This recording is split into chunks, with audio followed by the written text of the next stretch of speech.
खबरें मैं आपको दूंगा, कुछ खबरें बहुत बुरी है, लेकिन आखिर में जो खबर मैं आपको दूंगा वो बहुत अच्छी खबर है। लेकिन पहले जो बुरी खबरें हैं, जो अजीब खबरें हैं, वो आप सुन लीजिए कि पाकिस्तान में मामला कहां तक पहुंच गया। 27वीं आईनी तरमीम, मुकम्मल तौर पर पाकिस्तान के आइन का बेड़ा गर्क कर दिया गया। अब आइन को किसी भी तरमीम के बजाय तदफीन की ज़रूरत है। और ये जो टाउट तरह के लोग हैं, ये उछल कूद रहे हैं कि जब 28वीं भी आएगी, 29वीं, इसके बाद आप जो मर्जी कर लें।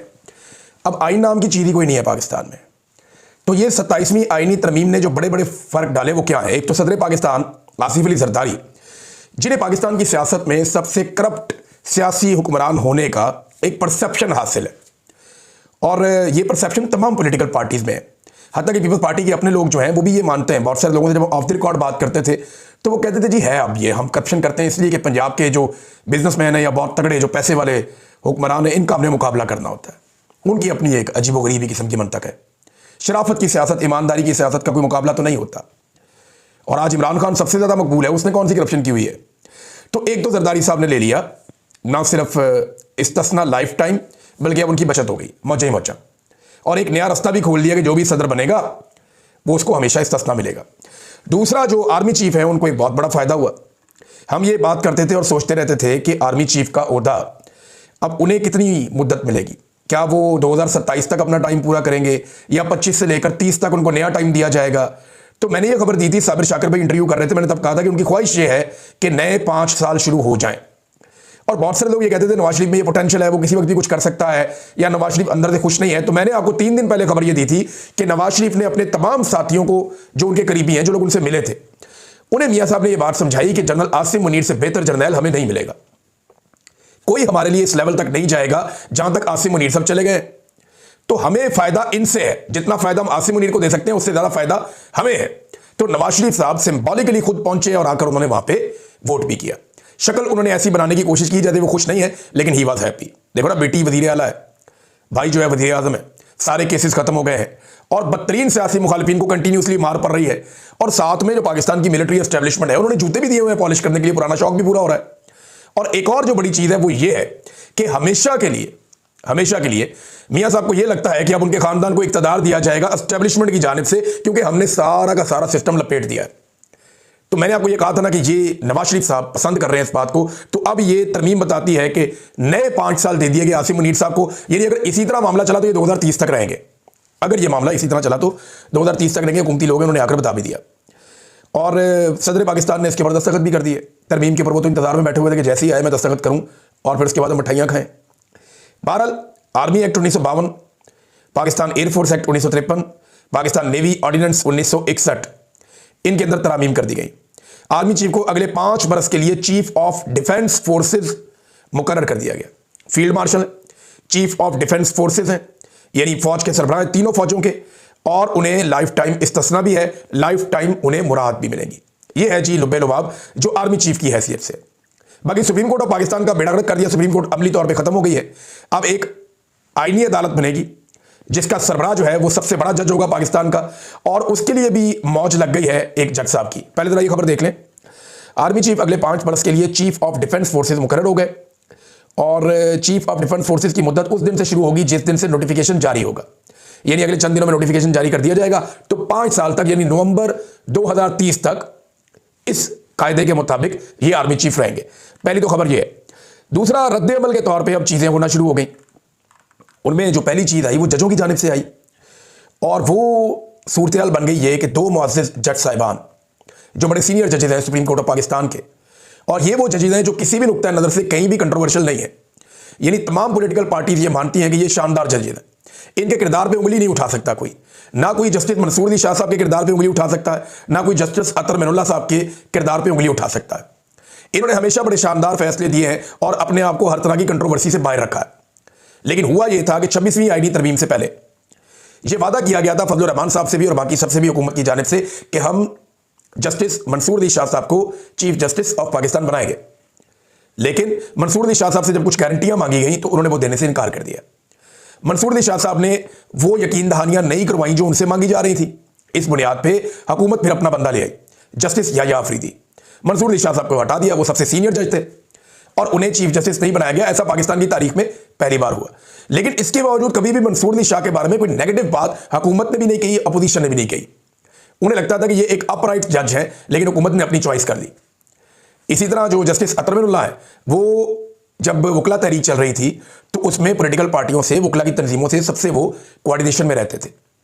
तो अतर मिनुल्लाह साहब बड़े अपराइट इंसान है, बहुत सारी चीज़ों में बाद उनसे इख्तलाफ भी रहा बहुत सारे लोगों को। यानी मुझे सिद्दीक जान ने एक दिन कहा कि मुझे लगता था कि अतर मिनुल्लाह साहब जो है वो ज्यादती करते हैं, लेकिन वक्त के साथ साथ मैंने देखा कि अतर मिनुल्लाह साहब सिर्फ वही करते हैं जो आईन पाकिस्तान और कानून कहता है। ये किसी की तरफ भी नहीं हो सकते, ये कानून वाली साइड पे है और बहुत अपराइट आदमी है, ये मुझे सिद्दीक जान साहब ने बताया। ये बात उन्होंने कुछ और इंटरव्यूज में भी बताई। तो इन दोनों मुअज़्ज़िज़ जज साहिबान ने इस्तीफा दे दिया। मंसूर अली शाह साहब ने 13 सफ़ात के ऊपर उन्होंने इस्तीफा लिखा। उन्होंने कहा कि जज की हैसियत से सुप्रीम कोर्ट से मैं इस्तीफा देता हूँ। 27वीं आईनी तरमीम ने पाकिस्तानी आइन पर यह संगीन हमला है। इस तरमीम ने सुप्रीम कोर्ट के टुकड़े टुकड़े कर दिए हैं। उन्होंने कहा 27वीं आईनी तरमीम ने अदलिया को हुकूमत के मातहत बना दिया है। इस तरमीम ने हमारी आईनी जमहूरियत की रूह पर कारी ज़रब लगाई है। इंसाफ आम आदमी से दूर कमज़ोर ताकतवर के सामने मजीद बेबस हो गया है। आला अदालत को मुनक़सिम करके अदलिया की आज़ादी को पामाल कर दिया गया है। तारीख गवाह है, आईनी नज़म में ऐसी तब्दीलियाँ देर पा नहीं होती। मेरे पास दो रास्ते थे कि मैं एहतजाजन इस्तीफ़ा दे दूँ या ओहदे के ऊपर कायम रहूँ, यानी खामोश रहूँ, तो वो एक तरह की रजामंदी हो जाती। तो उन्होंने फिर इस्तीफ़े वाला रास्ता अपनाया। 27वीं तरमीम ने सुप्रीम कोर्ट का आईनी इख्तियार ख़त्म कर दिया। ऐसी अदालत में रहना मुमकिन नहीं जिससे इसका आईनी किरदार ही छीन लिया जाए। इस्तीफ़ा हलफ से वफादारी का वाहिद साफ और दयानतदाराना रास्ता है। यानी मैं अपने हलफ से वफादारी करूँगा, क्योंकि जो मैंने हलफ जिस आइन के तहत उठाया था वो आपने सारा मामला ही खत्म कर दिया, तो मेरे हलफ का तकाजा है कि मैं इस्तीफ़ा दे दूँ। मैं हलफ से वफादार रहा, ये वो गवाही दे रहे हैं। उन्होंने कहा हुकूमत और मुतनाज़ अदालती क़यादत ने तरमीम को कबूल किया और चीफ जस्टिस ने इदारे के दिफा के बजाय अपने ओहदे को तरजीह दी। पाकिस्तान में हमेशा एक ही सुप्रीम कोर्ट रही है। इस्तीफ़े में उन्होंने लिखा कि तरमीम ने सुप्रीम कोर्ट के ऊपर नई वफाकी आइनी अदालत कायम की। नई अदालत अदालती, जमहूरी और आम कानूनी निज़ाम से मुतसादम है। उन्होंने कहा कि वफाकी आइनी अदालत को सियासी मसलियत के तहत वजूद में लाया गया। ये कोई इसलाह नहीं बल्कि ख़तरनाक तरीन तनज़ली है। 26वीं तरमीम अदलिया की आज़ादी कमज़ोर करने का पहला कदम थी।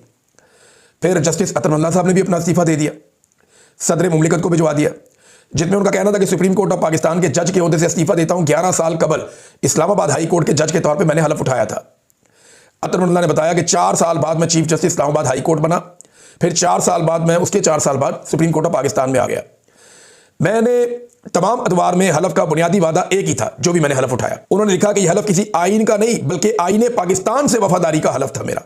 यानी ऐसा नहीं है कि जो भी आइन होगा उसके साथ मैं नहीं, आइन पाकिस्तान के साथ वफादारी का मैंने हलफ उठाया था। 27वीं तरमीम से कबल चीफ जस्टिस पाकिस्तान को ख़त लिखा था। ख़त में मुजव्वज़ा तरमीम पर शदीद तशवीश का मैंने इजहार किया। अतर मिनुल्लाह ने अपने इस्तीफ़े में लिखा कि ख़त के मंदरजात दोहराने की ज़रूरत नहीं है।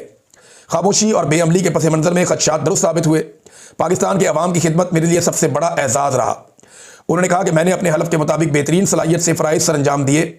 आज वही हलफ मुझे बाकायदा इस्तीफ़ा देने पर मजबूर कर रहा है जिस आइन के तहफ़्फ़ुज़ का मैंने हलफ लिया था। अब ये भी वही बात कर रहे हैं कि मैंने जो हलफ लिया था मैं उसकी खिलाफ वर्जी नहीं कर सकता। मेरा हलफ मुझे मजबूर कर रहा है कि मैं अब इस्तीफ़ा दे दूँ, क्योंकि अब वो अदालत ही नहीं रही, वो मामला ही नहीं रहा, इंसाफ देना मुमकिन ही नहीं है। तो यानी उन्होंने कहा जिस आइन के तहफ़्फ़ुज़ का मैंने हलफ लिया था वो अब बाकी नहीं रहा। मौक़िफ़ अपनाया कि खुद को कायल करने की बहुत कोशिश की मगर मेरे से मुमकिन नहीं हुआ। नए निज़ाम की बुनियाद अब आइन के मज़ार पर रखी जा रही है। जो बाकी रह गया है वो सिर्फ एक साया है। आइन जो है वो रूह से खाली है। फिर काफ़ी चीज़ें उन्होंने लिखी, बहुत सारी चीज़ें उन्होंने बताई। और मंसूर अली शाह साहब ने भी, अतर मिनुल्लाह साहब ने भी, इन दोनों ने इस्तीफ़ा दे दिया। पाकिस्तान में अप्रिशिएट किया जा रहा है इनके इस्तीफ़े को। वकला तंजीमें अप्रिशिएट कर रही हैं, वकला बहुत बड़ी तादाद में अप्रिशिएट कर रहे हैं, अपोजिशन पार्टियाँ अप्रिशिएट कर रही हैं, हुकूमती जमातें इनके ऊपर तनकीद कर रही हैं कि इन जजों को इस्तीफ़ा नहीं देना चाहिए था। बल्कि कुछ लोग कह रहे हैं अगर दे दिया तो कबूल कर लेंगे। यहाँ पर कुछ अशआर भी लिखे हैं जस्टिस मंसूर अली शाह साहब ने, मैं आपको सुनाना चाहूँगा। ये अहमद फराज साहब के हैं। मंसूर अली शाह साहब ने जो अशआर लिखे ये अहमद फराज साहब के हैं। मेरा कलम तो अमानत है मेरे लोगों की, मेरा कलम तो अदालत मेरे ज़मीर की है, इसीलिए तो जो लिखा तपा के जान से लिखा, जभी तो लोच कमा का ज़ुबान तीर की है। मैं कट गिरूं के सलामत रहूं, यकीन है मुझे कि ये हिसारे सितम कोई तो गिराएगा। तमाम उम्र की एज़ा नसीबियों की कसम, मेरे कलम का सफ़र रायगा न जाएगा। ये उन्होंने आखिर में लिखा अपने इस्तीफ़े में, मंसूर अली शाह साहब ने, और फिर उनका इस्तीफ़ा आ गया।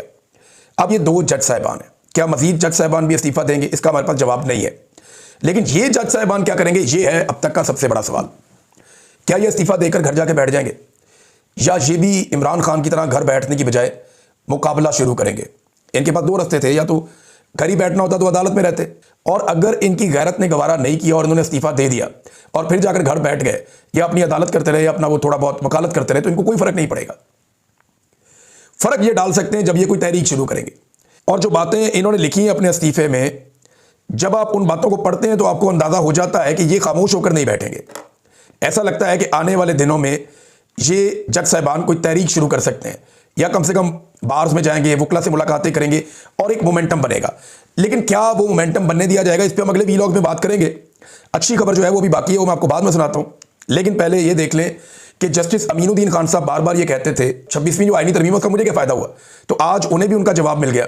27वीं आईनी तरमीम जो है उसके अंदर जस्टिस अमीनुद्दीन खान साहब को आईनी अदालत का सरबराह मुकर्रर किया गया अब, और 3 साल की उन्हें मजीद नौकरी मिल गई है। रिटायरमेंट के उनके अब सिर्फ बाकी हैं 15 दिन, लेकिन उनकी रिटायरमेंट से 15 दिन पहले एक आईनी तरमीम होती है, और उस आईनी तरमीम के नतीजे में वो 3 साल मजीद जज रहेंगे और आईनी अदालत के सरबराह बन जाएंगे। तो सारी ताकत उनके पास आ जाएगी।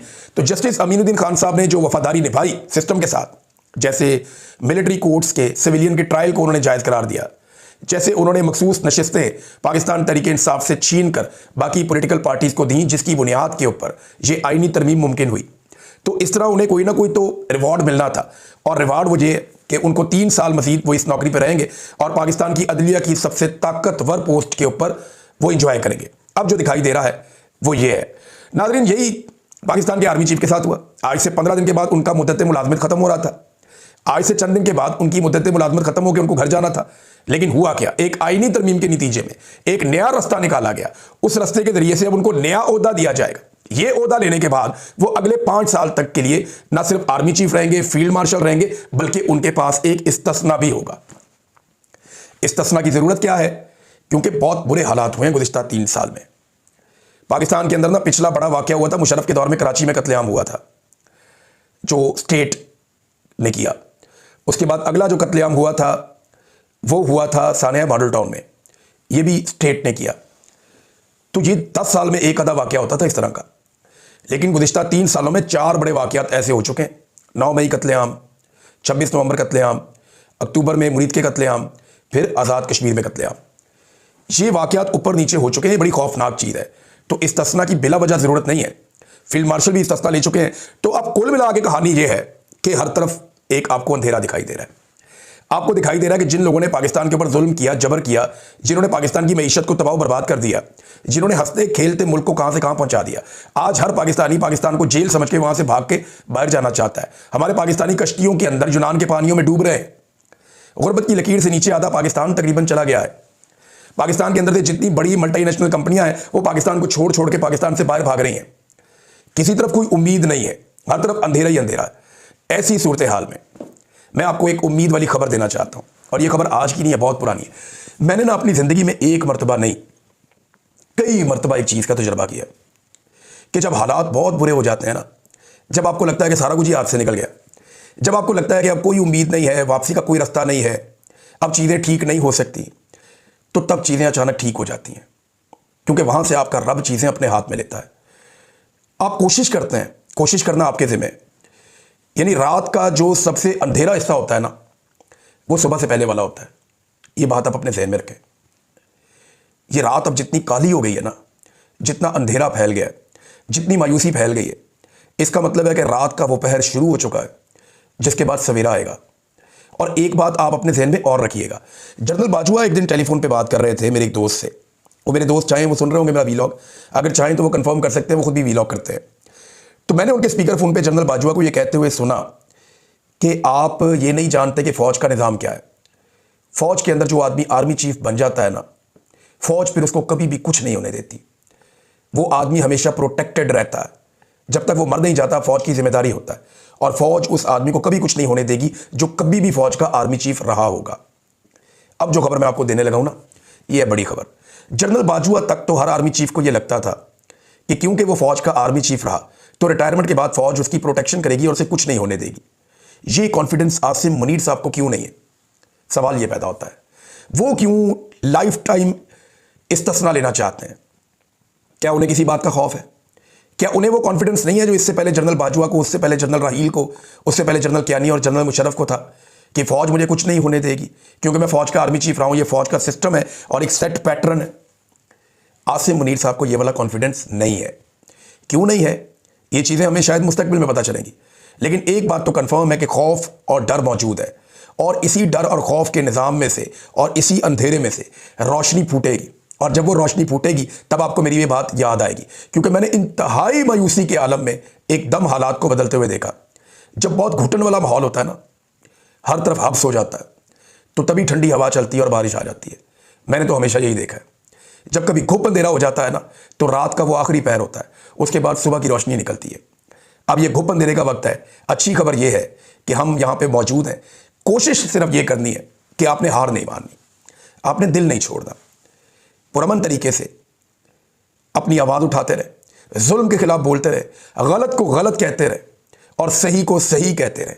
आप डटे रहे ताकि कल को आपको अफसोस ना हो कि उस लम्हे आप पीछे हट गए थे। याद रखिएगा, ये लड़ाई पाकिस्तान जीतेगा, बस पाकिस्तानियों ने दिल नहीं छोड़ना। वक्त ज़्यादा दूर नहीं है मेरे ख्याल में। मैं आपको उम्मीद दे रहा हूँ, झूठी उम्मीद नहीं दे रहा। मेरा दिल कह रहा है कि चीज़ें बदलने वाली हैं और ऐसा नहीं है कि फ़ौरन बदल जाएंगी, लेकिन मुझे ऐसा लगता है कि जितनी अंधेरी रात है ना, सुबह उतनी खूबसूरत होगी। अब तक के लिए इतना ही। अपना ख्याल रखिएगा, अपने चैनल का भी। अल्लाह हाफ़िज़।